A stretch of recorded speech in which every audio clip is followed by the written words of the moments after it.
नमस्कार. आज आपण आलेलो आहे खरोसा गडी पाहण्यासाठी, जी ती खरोसा गाव, तालुका निलंगा व जिल्हा लातूर गडी येते. ही खूपच सुंदर अशी छोटेखानी गडी आहे. या गडीच्या समोरच्या बाजूस पाहिलं तर आपणाला रेणुका माताचं मंदिर पाहायला भेटते आणि खालील बाजूस आपणाला या ठिकाणी खरोशाच्या ज्या महत्त्वपूर्ण लेणी आहेत त्या पाहायला भेटत आहेत. उदगीरहून निलंगा मार्गे औसा किल्ल्याला जाताना निलंग्यापासून 10 किलोमीटर अंतरावर खरोसा हे मध्ययुगीन काळाच्या आधीपासून अस्तित्वात असणारे प्राचीन नगर आहे. गावामागील डोंगरावर असलेली प्राचीन हिंदू लेणी या गोष्टीची साक्षी देतात. लातूर जिल्ह्यातील औसा तालुक्यात असलेले हे गाव लातूरपासून 42 किलोमीटर अंतरावर तर औसा शहरापासून 22 किलोमीटर अंतरावर आहे. गावात असलेल्या 6व्या शतकातील कोरीव लेण्यांमुळे हे गाव प्रसिद्ध असले तरी गावात असलेला गडिवाजा किल्ला काही अपवाद वगळता स्थानिकांनाही माहीत नाही. गावात जाणाऱ्या रस्त्यावर या किल्ल्याची चौकशी केली असता गावकरी पर्यटक म्हणून खरोसा लेण्याकडे जाण्याचा मार्ग दाखवतात, पण त्यांच्या भाषेत म्हणजे जुना पडका वाडा. बुरुज अशी विचारणा केल्यावर त्यांना या किल्ल्याची ओळख पडते व ते या किल्ल्यात काहीच नसून तेथे न जाण्याचा सल्ला देतात. मात्र दुर्गप्रेमींनी न चुकता पाहावा असाच हा किल्ला आहे. गावकरी या किल्ल्याला बामणाची गडी म्हणून ओळखतात. तरी ही दासगाव नरसिंह पाटील घराण्याची गडी आहे. 1993 साली झालेल्या प्रलयकारी किल्लारी भूकंपाच्या पडझडीनंतर 80% खरोसा गाव त्याच्या गावकुसातून बाहेरील बाजूस स्थलांतरित झाले व गावकुसाच्या आतील पडझड झालेल्या वास्तू आहेत त्या स्थितीत आहेत. 93 पर्यंत सिमेंटच्या जंगलाचे वारे मोठ्या प्रमाणात वाहत नसल्याने हे गाव त्याच्या मध्ययुगीन रचनेप्रमाणे वसले होते व बाहेर नवीन सरकारी घरे बांधून मिळाल्याने बांधकामाच्या सामानासाठी या वास्तूंची तोडफोड झाली नाही. त्यामुळे आजही तटबंदीच्या आत वसलेले हे गाव त्याच्या मूळ रूपात पाहायला मिळते. कधी एकेकाळी या गावाभोवती 10-12 फूट उंच तटबंदी व या तटबंदीत 4 दरवाजे होते. आज ही तटबंदी मोठ्या प्रमाणात नष्ट झाली असून या तटबंदीतील एक दरवाजा त्याच्या कमानीसह तग धरून आहे.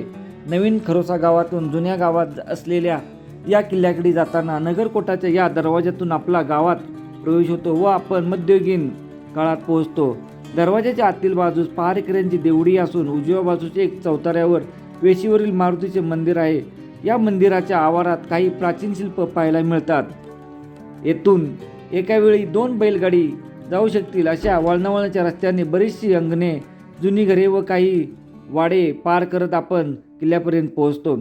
वाटेत असलेली सुंदर घरे, पांढऱ्या मातीचे बुरुज, अप्रतिम दगडी बांधकाम असलेले वाडे, घरांचे व वाड्यांचे सागवानी लाकडाचे सुबक नक्षीकाम केलेले मोठमोठे दरवाजे पाहून मन भूतकाळात जाते. हे वाडे व घरे आतून फिरताना त्यात असलेली भूमिगत कोठारे, बळद जमिनीखाली अंतर्गत जोडलेली भुयारे मार्ग हे सर्व पाहता येते. गावाच्या एका कोपऱ्यात असलेल्या या किल्ल्याच्या आसपास एक सुंदर दगडी बांधकाम असलेल्या उद्ध्वस्त वास्तूंचे अवशेष पाहायला मिळतात. या बांधकामावर मोठ्या प्रमाणात झाडी वाढली असल्याने दरवाजापर्यंत जाता येत नाही. ही झाडी इतक्या मोठ्या प्रमाणात वाढली आहे की गडीत जाणारी वाट व गडीचा दरवाजा देखील त्यात लपून गेला आहे. किल्ल्याची तटबंदी उंची साधारण 20 फूट असून तटबंदीच्या 4 टोकाला 4 बुरुज आहेत.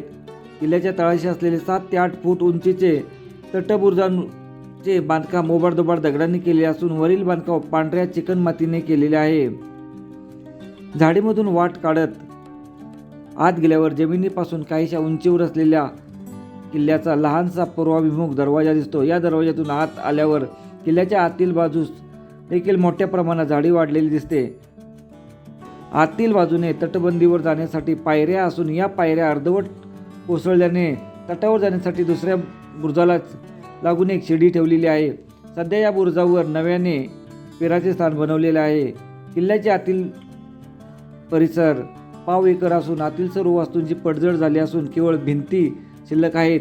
किल्ल्याच्या आत असलेल्या वाड्याच्या चौताऱ्यावर सिमेंटमध्ये नव्याने बांधलेली एक वास्तू आहे, पण भूकंपानंतर ही वास्तू देखील आज ओस पडली आहे. किल्ल्यात एक विहीर व तुळशी वृंदावन असल्याचे गावकऱ्यांनी सांगितले, पण गवत आणि झाडी खूप मोठ्या प्रमाणात आहे, त्यामुळे आपणाला हे अवशेष दिसत नाहीत व आपली गडफेरी आटोपती घ्यावी लागते. किल्ल्याच्या बाहेरून फेरी मारताना किल्ल्याला लागून असलेल्या 2 वाड्यात भुयारी दिसून येतात. ही भुयारी तटाखालून गडीच्या आत जात असल्याचे सांगण्यात येते, पण पुरेशी सुविधा अभावी या भुयारात शिरणे धोक्याचे आहे. किल्ल्यात खरोसा व आसपासच्या गावाचा महसूल जमा होत असल्याने गावकरी सांगतात. खरोसा गावामध्ये असणारी ही सुंदर अशी गडी आपण पाहिली आहे. 4 कोपऱ्यात 4 भक्कमाचे बुरुज आहेत व आतील बाजूस मोकळं आहे, थोडं बांधकाम आहे, परंतु गवत गाडी असल्यामुळे जास्त आपल्याला पाहता येईल. परंतु एक परिपूर्ण गडी आपण या ठिकाणी पाहू शकतो. समोरच्या बाजूस रेणुका मातेचं मंदिर आहे. असा हा ऐतिहासिक ठेवा या किल्ल्याचा आहे.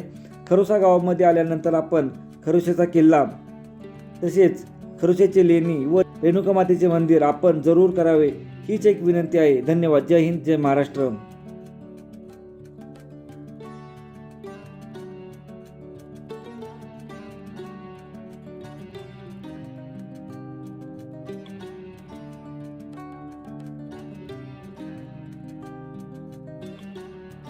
गडीच्या जवळच आपणाला हे महादेवाचे मंदिर पाहायला भेटते.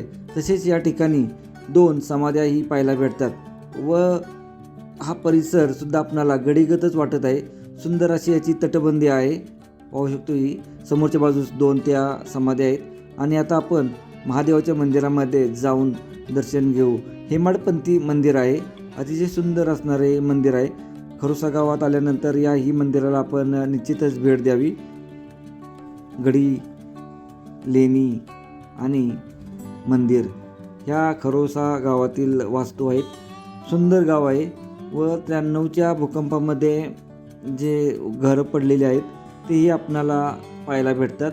त्याच्यामुळे आपण निश्चितच या ठिकाणी येऊन हे सर्व वास्तू पाहाव्यात हीच एक विनंती आहे.